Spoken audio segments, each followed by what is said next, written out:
Hello dear students, welcome to ग्रोट्री academy. कैसे हैं बेटा आप लोग?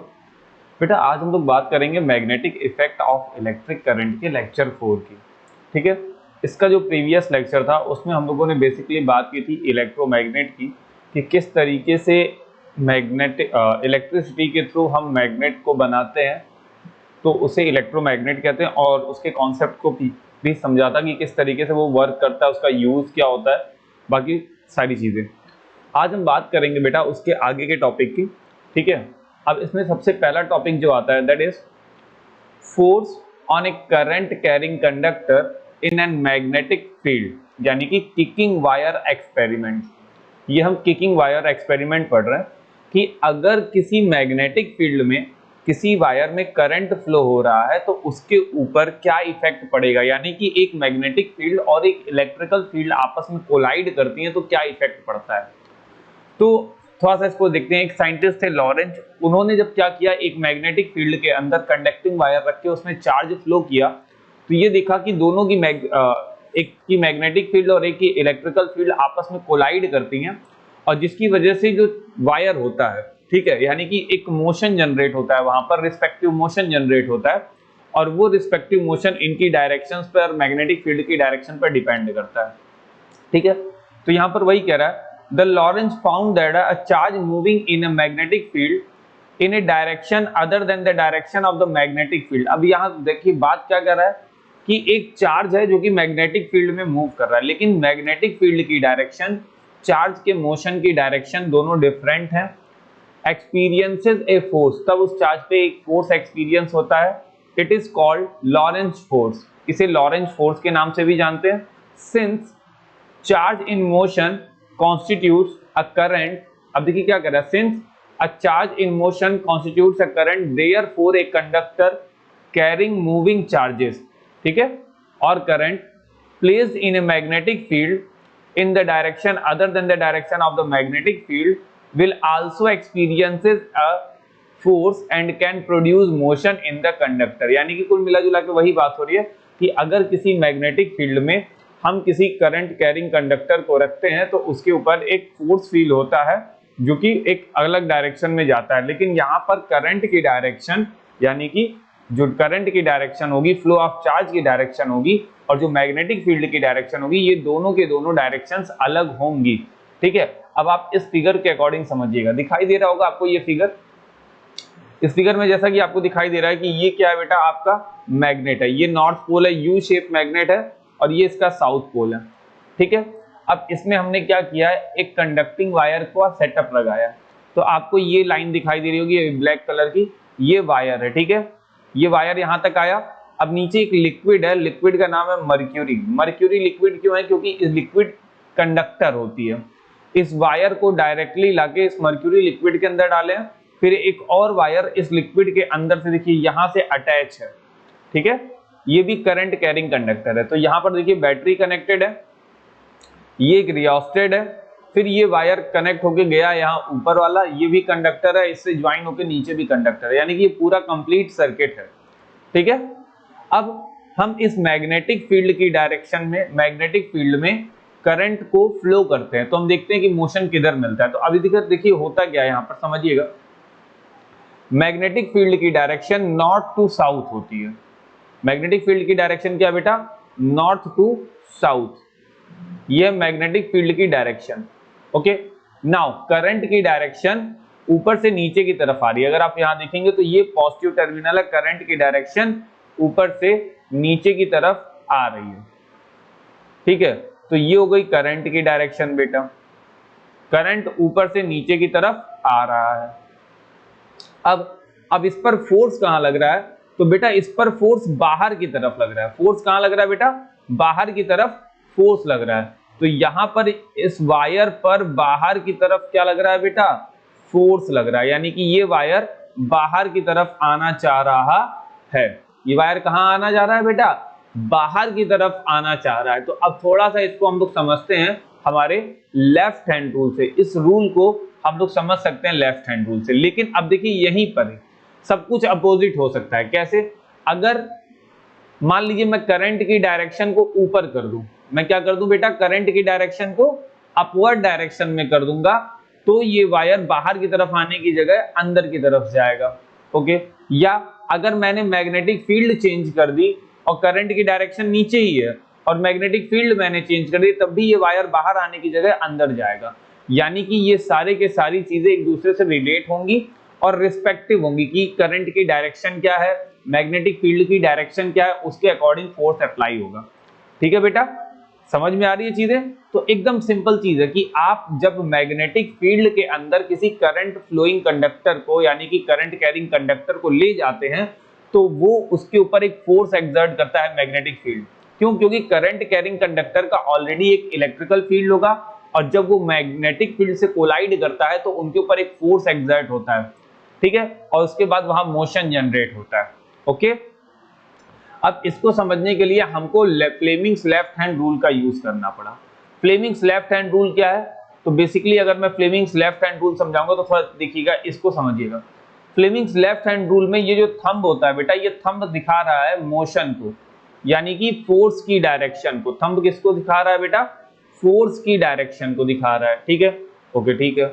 उसके बाद जो मैग्नेटिक फील्ड है, तो जो हमारी पहली वाली फिंगर होती है, ठीक है, जिसे हम फोर फिंगर कहते हैं बेसिकली, ये क्या दिखा रही है बेटा? मैग्नेटिक फील्ड को दिखा रही है। इसके बाद आती है हमारी मिडिल फिंगर, जिसे हम सेंट्रल फिंगर या मिडिल फिंगर कहते हैं, ये करंट की डायरेक्शन को दिखा रही है जो कि इस तरफ आ रही है। अब देखिएगा, अगर मैं अपने नॉर्मल हाथों से दिखाऊंगा तो देखिएगा इसका सेटअप क्या होता है। ये मैग्नेटिक ये फोर्स की डायरेक्शन है, ठीक है, जस्ट इसके अपोज 90 डिग्री पर ये किसकी डायरेक्शन है बेटा? मैग्नेटिक फील्ड की डायरेक्शन। और उसके बाद ये हमारा मिडिल फिंगर। अब ये मिडिल फिंगर इस टाइम मेरी डायरेक्शन में आ रहा है, यानी कि सब एक दूसरे के साथ 90 डिग्री पर है। ये किसकी डायरेक्शन को शो कर रहा है बेटा? करंट की डायरेक्शन को शो कर रहा है। ठीक है, तो अब थोड़ा सा देखिएगा, मतलब इस तरीके से ये नीचे की तरफ, ये मैग्नेटिक फील्ड इस तरफ, फोर्स इस तरफ। ठीक है, अब हम थोड़ा सा वापस ऊपर वाले फिगर में आते हैं। तो ऊपर वाले फिगर में अगर आपको नॉर्थ टू साउथ जा रहा है, ठीक है, मैग्नेटिक फील्ड, तो ये हो गई मैग्नेटिक फील्ड की डायरेक्शन। करंट किधर आ रहा है बेटा? नीचे की तरफ। करंट नीचे की तरफ आ रहा है, ये आ रहा है करंट। तो फोर्स किधर लग रहा है बेटा? इस साइड में। फोर्स किधर लग रहा है बेटा? इस साइड में। तो इस टाइम मेरी डायरेक्शन में, यानी कि बाहर की तरफ फोर्स लग रहा है। तो अगर मैं आपको इमेज के अकॉर्डिंग दिखाऊंगा तो देखिएगा, इमेज के बगल में एक हैंड भी बना हुआ है, अगर आपको दिखाई दे रहा है ये फिगर, तो आपको ये देखिए, ये है फील्ड की डायरेक्शन, जस्ट नीचे करंट की डायरेक्शन। तो बाहर की तरफ क्या आ रहा है बेटा? फोर्स लग रहा है, यानी कि मोशन की डायरेक्शन ये हो रही है। तो आप फ्लेमिंग के लेफ्ट हैंड का रूल का यूज करके आप रिस्पेक्टिव फोर्स की डायरेक्शन को कैलकुलेट कर सकते हैं, यानी कि निकाल सकते हैं। ओके, अब फ्लेमिंग्स लेफ्ट हैंड रूल होता क्या है इसको देख लीजिए। कह रहा है stress the forefinger, central finger and the thumb of your left hand mutually perpendicular to each other.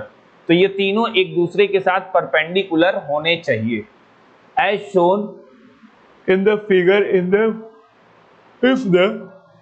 अब इसमें मानते हैं कि जो हमारी फोर फिंगर है वो मैग्नेटिक फील्ड की डायरेक्शन, सेंट्रल फिंगर यानी कि मिडिल फिंगर करंट की डायरेक्शन, तो हमारा जो थंब होगा वो मोशन की डायरेक्शन को दिखाएगा।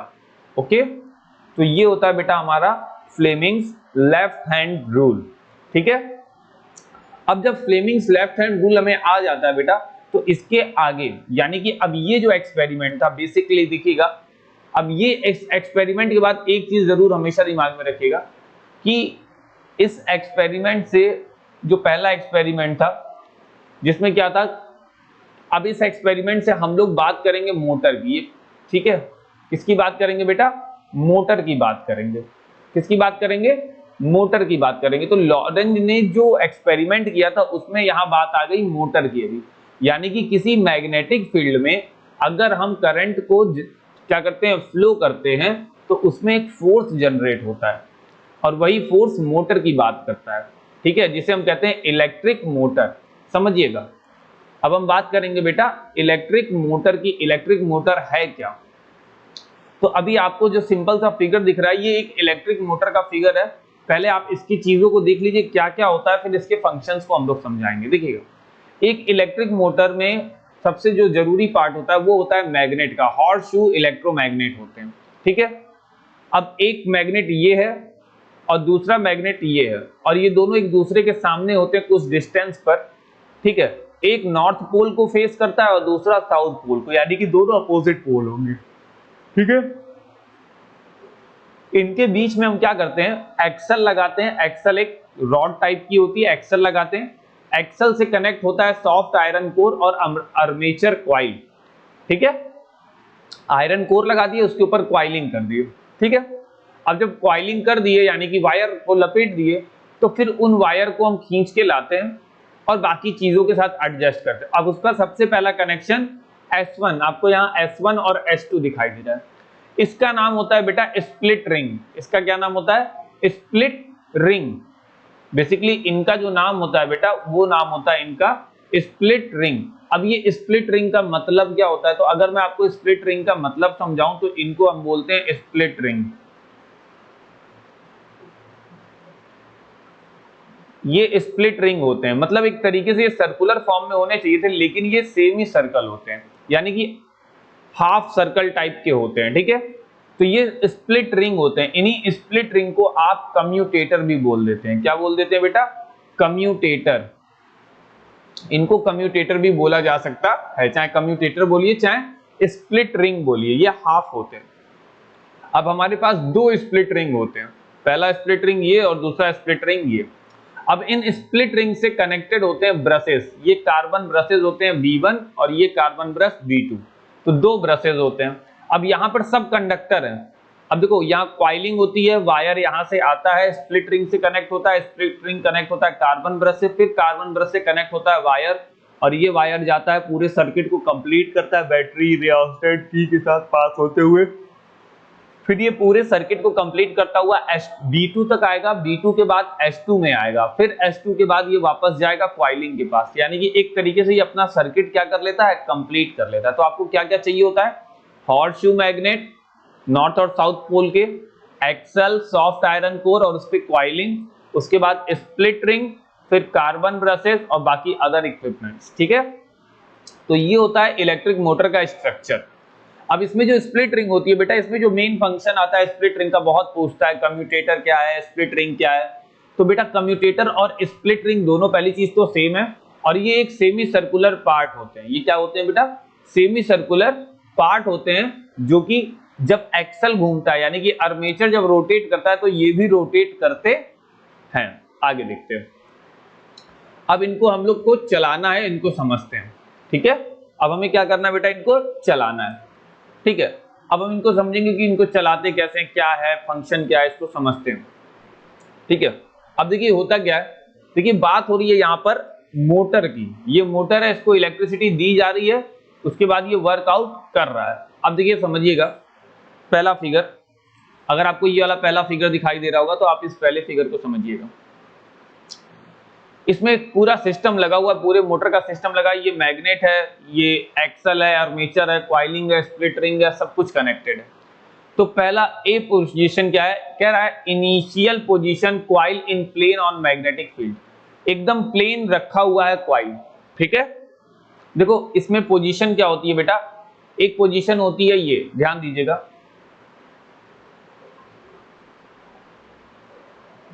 एक पोजीशन होती है क्वाइल की ये, इसमें ये हॉरिजॉन्टल होता है, और दूसरी पोजीशन होती है ये,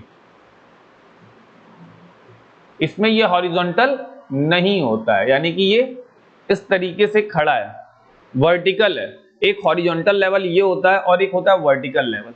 तो वर्टिकल लेवल की बात नहीं कर रहा है, अभी हॉरिजॉन्टल लेवल की बात कर रहा है। तो ये हॉरिजॉन्टल लेवल पे है। तो अभी इसमें क्या कर रहे हैं, हम करंट को फ्लो कर रहे हैं, तो पॉजिटिव टर्मिनल से करंट निकल रही है। अब ये करंट जब पॉजिटिव टर्मिनल से निकलती है तो पहले पहुंचती है B1, B1 के बाद कहां पहुंचेगी बेटा, S1, फिर S1 के बाद ये करंट आगे की तरफ जाएगी और A to B जाएगी। कहां जाएगी बेटा, A to B। तो ये करंट गया A to B। अब जब A to B गया उसके बाद यहां आएगी और यहां आएगी। तो अगर अब देखिए हमको यहां पर निकालनी है बाकी की चीजें, मोशन किधर हो रहा है, तो मैग्नेटिक फील्ड की direction left to right, current ऊपर की तरफ है, करंट किधर जा रहा है, आगे की तरफ जा रहा है ना, तो करंट मान लीजिए इस तरफ जा रहा है, ये मैग्नेटिक फील्ड, करंट इस तरफ जा रहा है, तो फोर्स किधर लगेगा बेटा, नीचे की तरफ, यानी कि इस पॉइंट पर फोर्स नीचे की तरफ लगेगा। अब इधर आ गया करंट। अब करंट यहां पर आने के बाद C2D जाएगा, इस तरीके से जाएगा करंट। अब करंट इधर आ रहा है। अब इसी में देखिए सेम फील्ड है, लेकिन करंट की डायरेक्शन इस बार इस तरफ ना होके इस तरफ हो गई है, तो मोशन किधर होगा, ऊपर। तो इसका मोशन कहां होगा बेटा, ऊपर की तरफ। इसका मोशन नीचे की तरफ हो रहा था, इसका मोशन ऊपर, यानी कि ये प्लेट कुछ इस तरीके से रोटेट करेगी। ठीक है, तो ये F पॉइंट ऊपर की तरफ जाएगा और ये F पॉइंट नीचे की तरफ जाएगा, यानी कि यहाँ फोर्स नीचे की तरफ और यहाँ पर फोर्स ऊपर की तरफ, यानी कि AB का जो एज है वो नीचे की तरफ जाएगा और CD का एज ऊपर की तरफ आएगा। ऑब्वियस सी बात है। चलो रोटेशन स्टार्ट हो गया। तो जब ये रोटेट करेगा, आफ्टर द हाफ रोटेशन पता चलेगा जैसे ही वो 90 डिग्री पर बेंड होगा तो ये स्प्लिट रिंग का कांटेक्ट ब्रशेस से छूट जाएगा। स्प्लिट रिंग का कांटेक्ट ब्रशेस से छूट जाएगा। तो जब यहां पहुंचता है तो हम देखते हैं कि स्प्लिट रिंग का कांटेक्ट एक्चुअल में ब्रशेस से छूट चुका है। स्प्लिट रिंग का कांटेक्ट बेटा क्या हो चुका है, ब्रशेस से छूट चुका है। ठीक है, तो अगर मान लो स्प्लिट रिंग का कांटेक्ट ब्रशेस से छूट गया तो क्या हुआ, तो अभी तो ये फोर्स जनरेट कर चुका था, रोटेट कर रहे हैं। ठीक है, तो ये रोटेट करते हुए इस तरीके से देखो CD थोड़ा सा ऊपर आ गया और AB थोड़ा सा नीचे चला गया। ठीक है, अब स्प्लिट रिंग की पोजीशन देखो यहाँ क्या थी और यहाँ पर थोड़ी सी चेंज हो गई। ठीक है, अब चूंकि वायर कनेक्टेड स्प्लिट रिंग से है, स्प्लिट रिंग अपना घूम रहा है, तो अब इस पॉइंट पर यहाँ पर कनेक्शन क्या हो गया बेटा, ब्रेक हो गया। अब जब इस पॉइंट पर कनेक्शन ब्रेक हो गया तो यहाँ पर कोई भी करंट इनको नहीं मिल रहा है। अब जब करंट नहीं मिल रहा तो काम कैसे करेंगे, तो कुछ नहीं बेटा, अब ये एक फोर्स जनरेट कर चुके थे तो ये थोड़ा सा और रोटेट कर लेंगे। ठीक है, ये एक फोर्स जनरेट कर चुके तो ये अपने रोटेशन को पूरा करेंगे। तो अब जब यहां पर पूरा कर लेंगे तो फिर होगा क्या, ये पलट के 180 डिग्री पर आ जाएंगे। कहां पे आ गए बेटा, 180 डिग्री पर आ गए, इनिशियल पोजीशन। ठीक है, सॉरी, अब ये पलट के कहां आ जाएंगे, 180 डिग्री पर आ जाएंगे। अब जब 180 पर आ जाएंगे तो इनका जो पहले AB पॉइंट था वो क्या हो जाएगा, इंटरचेंज होके इधर आएगा और CD पॉइंट इंटरचेंज होके इस साइड आ जाएगा। ठीक है, तो आपको इस वाले फिगर में दिख रहा होगा कि AB पोजीशन इस साइड आ गई और CD पोजीशन इस साइड आ गई।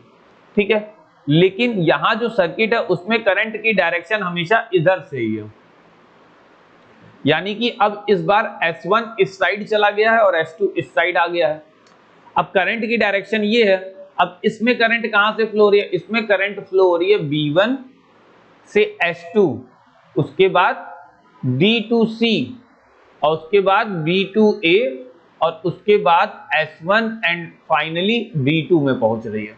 ये है करंट की डायरेक्शंस के पॉइंट। तो पहले B1 में पहुंची, B1 के बाद पहले S2 में पहुंची, B1 के बाद इसको S1 में पहुंचना था, लेकिन अब स्प्लिट रिंग की पोजीशंस चेंज हो चुकी है तो ये पहले कहां पहुंची, S2 में। अब करंट D2C जाएगी, ध्यान रखना करंट कहां जा रही है, D2C, लेकिन वहां पर करंट C2D आ रही थी पहले। अब जब करंट D2C जाएगी तो क्या होगा बेटा, सेम वही रूल लगाइए, मैग्नेटिक फील्ड की डायरेक्शन ये, करंट D2C तो फोर्स नीचे, तो यहां पर फोर्स नीचे की तरफ लग रहा है। सेम यहां करंट B2A आ रहा है। इनिशियल कंडीशन में करंट A to B जा रहा था और यहां करंट B2A आ रहा है, दैट्स व्हाई यहां पर डायरेक्शन फोर्स की क्या हो गई, अलग हो गई। वहां प्लेट नीचे जा रही थी A to B की, यहां A to B की प्लेट ऊपर जाएगी क्योंकि करंट की डायरेक्शन चेंज हुई है, तो ये ऊपर की तरफ आएगा। फिर से ये हाफ रोटेशन करेगा, अपनी इस पोजीशन तक पहुंचेगा। ठीक है, अब इसी हाफ रोटेशन के बाद ये वापस से अपना 360 डिग्री का एंगल पूरा करके इनिशियल कंडीशन में वापस आ जाएगा कि नहीं आ जाएगा। तो इस तरीके से क्या होता है बेटा, कांटेक्ट बनता रहता है, छूटता रहता है। अब इसमें अगर बात करेंगे तो इसमें देखिए किस तरीके से चीजें हो रही हैं। अब इसमें करंट पहले B1 पे गया, फिर उसके बाद तुरंत S1 पे गया, उसके बाद A to B और फिर उसके बाद C to D आया। देखिए सब कुछ चेंज हो रहा है। उसके बाद B2 गया, सॉरी उसके बाद S2 पहुंचा और उसके बाद B2 गया और उसने सर्किट कर ली कंप्लीट। ये पहली कंडीशन थी। लेकिन दूसरी कंडीशन में देखिए सब कुछ उल्टा हो गया। B1 के बाद S2 आ गया, D2C आ गया, B2A आ गया, S1 आ गया और फाइनली B2 आ गया। यानी कि ब्रशेस फिक्स हैं, ब्रशेस अपनी पोजीशन नहीं चेंज कर रहे हैं, लेकिन केवल स्प्लिट रिंग अपनी पोजीशन चेंज कर रही है। क्यों? क्योंकि स्प्लिट रिंग वायर्स के साथ फिक्स है, लेकिन ब्रशेस के साथ ये केवल टच रहती है, कांटेक्ट में रहती है, फिक्स नहीं रहती। वो केवल क्या करती है, उसको टच करते हुए पास होती है। ठीक है, समझ में आया? तो इस तरीके से बेटा हमारा डीसी जिसे हम इलेक्ट्रिक मोटर के नाम से या डीसी मोटर के नाम से भी जानते हैं, ये एक डायरेक्ट करंट का मोटर होता है, इसे हम बेसिकली डीसी मोटर के नाम से भी जानते हैं, जिसे हम जनरली इलेक्ट्रिक मोटर कहते हैं। तो ये होता है इसका कॉन्सेप्ट बेसिकली यूज करने का। हर एक एंगल पर करंट कितनी फ्लो हो रही है कितनी नहीं आप देख सकते हैं, यानी कि करंट 90 डिग्री पर और 270 डिग्री पर करंट उसमें फ्लो नहीं होती, उसका रोटेशन फोर्स की वजह से होता है। आगे कह रहा है ways of increasing the speed of rotation, क्या क्या करके आप स्पीड इंक्रीज कर सकते हो। तो बेटा बहुत सारी चीजें होती हैं। पहला कि आप करंट की स्ट्रेंथ को बढ़ा दें, करंट अमाउंट ऑफ करंट को क्या करिए इंक्रीज कर दीजिए। तो जब आप अमाउंट ऑफ करंट को इंक्रीज कर देंगे तो अपने मन से क्या हो जाएगी, उसकी स्पीड बढ़ जाएगी। ठीक है, तो सबसे पहले कह रहा है strength of current by increasing the strength of current of the coil. दूसरा, जो क्वाइलिंग आप कर रहे हैं क्वाइलिंग ज्यादा कर दीजिए। मान लीजिए कुछ क्वाइलिंग आपने की, आपको और स्ट्रेंथ चाहिए, करंट आपको रोटेशन की स्पीड ज्यादा तेज चाहिए, करंट आपके पास एक्सेस नहीं है, तो आप क्वाइलिंग ज्यादा कर दीजिए, जिससे क्या होगा उसकी स्पीड बढ़ जाएगी। By increasing the area of coil, coil का एरिया बड़ा कर दीजिए। And by increasing the strength of magnetic field, magnetic field की स्ट्रेंथ को भी बढ़ा के आप क्या कर सकते हैं, जो रोटेशन है उसकी स्पीड को बढ़ा सकते हैं। इज दैट क्लियर बेटा? तो बहुत ही सिंपल सी चीज है, अगर आप देखेंगे तो आपको इसमें सब कुछ समझ में आया होगा आई होप, लेकिन फिर भी आप एक बार हल्का सा रिकॉल कर लीजिए क्या होता है। तो बेसिकली लॉरेंज का प्रैक्टिकल है ये। उसके बाद इसमें हम लोगों ने ये देखा कि किसी मैग्नेटिक फील्ड में किसी कंडक्टिंग वायर को ले जाते हैं तो उसके ऊपर एक फोर्स एक्सर्ट होता हुआ फील होता है, यानी कि वो बॉडी मोशन करती है। यहीं से आता है फ्लेमिंग्स लेफ्ट हैंड रूल, और उसके बाद कॉन्सेप्ट आता है बेटा इलेक्ट्रिकल मोटर का। ओके, फिर उसके बाद हम इलेक्ट्रिक मोटर के पूरे फंक्शन को समझते हैं कि करंट पॉइंट टू पॉइंट कहां कहां फ्लो होता है और किस तरीके से फ्लो होता है। उसके बाद आती है बात way to increasing the rotation of coil, speed of the rotation of coil, तो किस तरीके से उसकी स्पीड को इंक्रीज कर सकते हैं डिक्रीज कर सकते हैं, ये चीजें हम लोगों ने बात की बेटा। ठीक है, अब अगर मैं इसको थोड़ा सा और डिस्क्राइब करने की कोशिश करूंगा तो देखिएगा बेटा, अभी तो आपने ये देख रहे हैं इसमें कि यहां पर हम अभी मैग्नेटिक फील्ड और इलेक्ट्रिकल फील्ड के कोलिजन की बात कर रहे हैं, लेकिन आगे के जो नेक्स्ट लेक्चर आएंगे जिसमें हम जनरेटर्स की बात करेंगे, उसमें क्या होगा, जस्ट इसी लॉ के अपोजिट लॉ को भी जनरेट किया जाएगा। ठीक है, जिसमें फेराडे, माइकल फेराडे यूज आएंगे। उन साइंटिस्ट लोगों ने थोड़ा सा एक्सपेरिमेंट के लेवल को और आगे ले गए और उन्होंने और कुछ डिस्कवरीज भी की, यानी कि मोटर के साथ साथ जनरेटर तक की भी डिस्कवरीज हुई। तो ये सारे के सारे एक्सपेरिमेंट पर ही डिपेंडेंट थे। ठीक है, तो जितना ज्यादा एक्सपेरिमेंट हुआ उतनी सारी चीजें हमारे लिए आती गई। लेकिन उससे पहले आपको याद रखिए कि आपको इलेक्ट्रिक मोटर के पूरे फंक्शन को, इसके हर एक पार्ट को अच्छे से according to the your book, जो भी बुक आपको प्रेफर्ड होती है बेटा, आप उस बुक से, आपके स्कूल बुक जो भी है, जो कि साइड बुक होती है, तो साइड बुक को एक बार अच्छे से पढ़ाई करिए, देखिए उसमें हर एक पार्ट के आपको यूज दिया होगा, किस तरीके से यूज होता है, फिगर वाइज देख लेंगे तो आपको बेसिकली एकदम बहुत ही आसानी से समझ में आ जाएगा किस तरीके से रोटेशन यहाँ पर हो रहा है। इज दैट क्लियर बेटा? ओके, ठीक है बेटा, मिलते हैं फिर हम लोग नेक्स्ट लेक्चर में। नेक्स्ट लेक्चर में हम लोग बात करेंगे बेटा जनरेटर्स की। Okay, bye bye.